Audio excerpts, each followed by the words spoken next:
दोस्तों आज हम देखने वाले हैं 17वीं शताब्दी में बने एक बहुत ही खूबसूरत और अद्भुत किले को, जो महाराष्ट्र में पुणे से करीब 100 किलोमीटर दूर मौजूद है। इस किले को पराक्रमी मराठा सरदार महादजी शिंदे ने बनवाया था और इस किले में कई सारे ऐसे स्ट्रक्चर्स है जो इसके पहले मैंने किसी भी किले में नहीं देखे थे। और उन्हें देखने के बाद सबसे पहला सवाल मेरे मन में यही आया था कि इन्हें बनाया क्यों गया था। इस अनोखी किले की ऐसी ही कई सारी इंटरेस्टिंग बातें जानने के लिए वीडियो को आखिर तक जरूर देखिए। इस किले की पूरी ज्योग्राफी समझने के लिए हमें इसे टॉप से देखना होगा। ये इस किले की बाउंड्री है और ये पूरा किला करीब 90 से 100 एकड़ के एरिया में फैला है। और इस किले के जो बाकी के स्ट्रक्चर्स है वो काफी हद तक डैमेज हो चुके हैं, लेकिन यहाँ पर ये जो वाड़ा आप देख रहे हो ये आज भी सही सलामत है। और इस किले की जो बाहर की दीवार है, इसके इस मेन गेट से हम अंदर जाने वाले हैं और आधा किलोमीटर का सफर तय करके इस वाड़े तक पहुंचने वाले हैं। ये पूरब की ओर इस किले का मुख्य दरवाजा मौजूद है, जिससे हम अभी अंदर जाने वाले हैं। और इस किले को और भी कई सारे दरवाजे हैं, लेकिन सुरक्षा की दृष्टि से वो सारे दरवाजे बंद किए गए हैं। और ये अकेला ऐसा दरवाजा है जहाँ से हम अंदर जा सकते हैं। इसी से आप इस किले की भव्यता का अंदाजा लगा लीजिए।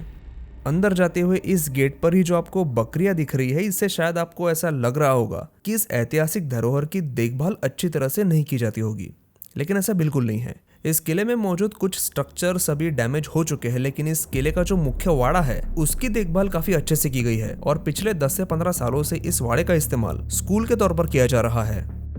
मेन गेट से करीब आधे किलोमीटर अंदर आने के बाद हमें दिखाई देता है ये मुख्य वाड़ा। यहाँ पर हम एक चीज देख सकते हैं, किले की जो बाहर की दीवार है जहाँ से हमने अंदर एंट्री की थी वो तो सुरक्षित थी ही, लेकिन अंदर के इस वाड़े के चारों ओर भी एक मजबूत फोर्टिफिकेशन किया गया है। तो हम ऐसा कह सकते हैं कि इस अंदर के मुख्य वाड़े को डबल सिक्योरिटी दी गई थी। ये वाड़ा आज भी बहुत अच्छी हालत में है। जैसे ही हम अंदर जाते हैं हमें एक बहुत बड़ा हॉल दिखाई देता है, जिसका इस्तेमाल अब क्लासरूम की तरह किया जाता है। लेकिन उस समय जब इस वाड़े में महादजी शिंदे रहा करते होंगे, उस समय इस हॉल का इस्तेमाल दरबार के रूप में किया जाता होगा। जैसा कि हर एक वाड़े का स्ट्रक्चर होता है, चारों ओर कमरे होते हैं और उसके बीचों बीच हवा और लाइट आने के लिए व्यवस्था होती है। कुछ ऐसा ही स्ट्रक्चर हमें इस वाड़े का भी दिखाई देता है।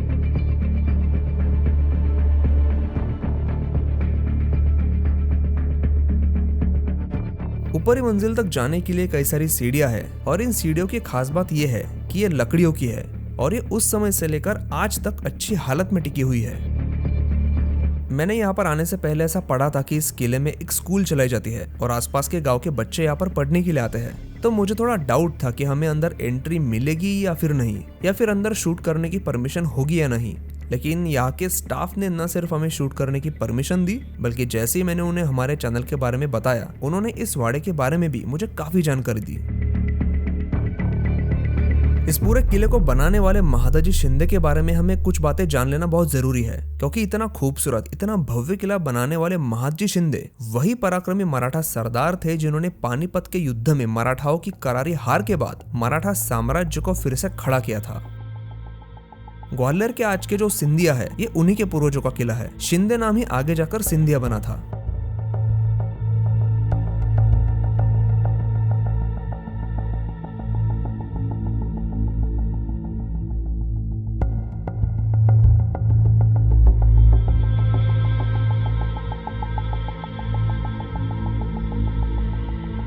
पुराने समय में लकड़ियों का इस्तेमाल काफी ज्यादा होता था, और जैसा कि मैंने आपको पहले दिखाया कि यहाँ की कई सारी सीढ़ियां जो है वो पूरी तरह से लकड़ी की बनी है। और यहाँ पर आप देख सकते हैं कि दीवारों को भी मजबूती देने के लिए उनमें लकड़ियों का इस्तेमाल हुआ है। और इस तरह की खूबसूरत कमानें तो उस समय के वाड़ों का मेन अट्रैक्शन हुआ करती थी।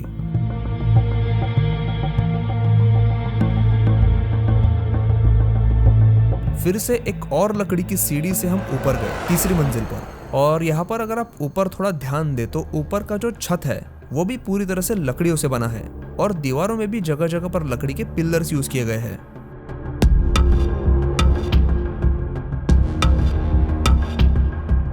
यहाँ ऊपर मुझे ऐसे कई सारे स्ट्रक्चर्स दिखे जो एग्जैक्टली थे क्या मुझे पता नहीं चल पाया।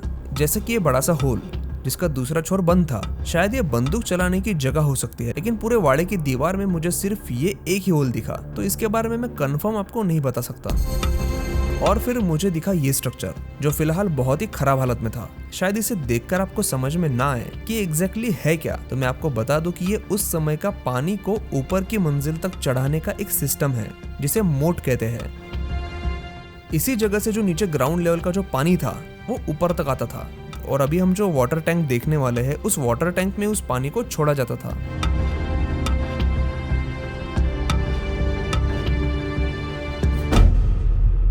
जी हाँ, ये एक वाटर टैंक है और इस टैंक में नीचे 2 होल थे जिनके जरिए इस टैंक का पानी पूरे वाड़े में पाइप्स के जरिए डिस्ट्रीब्यूट होता था। इस वाटर टैंक में भी आपको लकड़ी का इस्तेमाल काफी ज्यादा दिखेगा।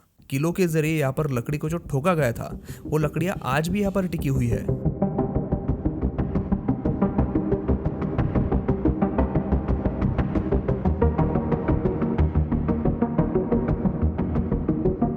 जैसा कि मैंने आपको पहले बताया कि इस वाड़े में कई सारी सीढ़ियां हैं जिनमें से कुछ तो आज इस्तेमाल में भी नहीं आती, और साथ ही इस वाड़े में कई सारे ऐसे स्ट्रक्चर्स भी है जो एग्जैक्टली थे क्या मुझे समझ में नहीं आए। जैसे कि अभी जिस जगह को आप देख रहे हो ये एग्जैक्टली किस चीज के लिए यूज होती थी ये बता पाना थोड़ा मुश्किल है। और फिर हम पहुंचे इस वाड़े के सबसे ऊपर की मंजिल के सबसे आखिरी वाली सीढ़ी पर, जिसका स्लोप इतना ज्यादा था कि मुझे समझ में नहीं आया कि ऐसा बनाया क्यों गया था। अब इस सीढ़ी का स्ट्रक्चर ऐसा क्यों था, इस सवाल का जवाब यहाँ का जो टीचर स्टाफ था उनके पास भी नहीं था। तो इनकेस अगर आपको इस सवाल का जवाब पता हो तो मुझे कमेंट सेक्शन में आप जरूर बताइए। लेकिन इस सीढ़ी को चढ़कर ऊपर आने के बाद इस वाड़े का और आसपास के परिसर का जो व्यू दिखाई देता है वो काफी बेहतरीन है। ये वाड़ा करीब 260 से 280 साल पुराना है और इस वाड़े की दीवार पर मुझे एक और इंटरेस्टिंग चीज दिखी। वो थी इस दीवार पर मौजूद पेंटिंग का एक छोटा सा बचा हुआ हिस्सा। मुझे बताया गया कि ये डिजाइन का हिस्सा उसी समय का है जब इस वाड़े को बनाया गया था। मतलब सोचिए कि 250 साल पहले इस्तेमाल किया गया पेंट का छोटा सा ही सही, लेकिन उसका अंश आज भी इस दीवार पर मौजूद है। और साथ ही इस वाड़े की 2 से 2.5 फीट की दीवारें भी उतनी ही ताकत से खड़ी है।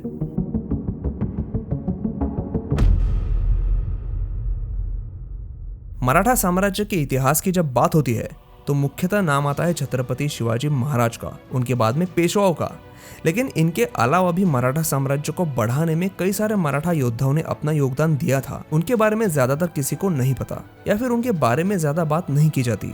आज हमने ऐसे ही एक मराठा सरदार महादजी शिंदे द्वारा बनाए गए किले को देखा, जिसका आर्किटेक्चर भारत के किसी भी दूसरे किले से किसी भी लिहाज से कम नहीं था। आने वाले एपिसोड्स में मैं कोशिश करूंगा कि पूरे भारत में मौजूद ऐसी ही कई सारी ऐतिहासिक विरासतों को मैं इस चैनल के माध्यम से आपके सामने ला सकूं। आप अपना सपोर्ट बनाए रखिए और वीडियो को प्लीज लाइक जरूर करिए, और आगे आने वाली वीडियोस को देखने के लिए चैनल को सब्सक्राइब करना बिल्कुल ना भूले। मैं हूं सुमित और मैं मिलता हूं आपसे अगले एपिसोड में।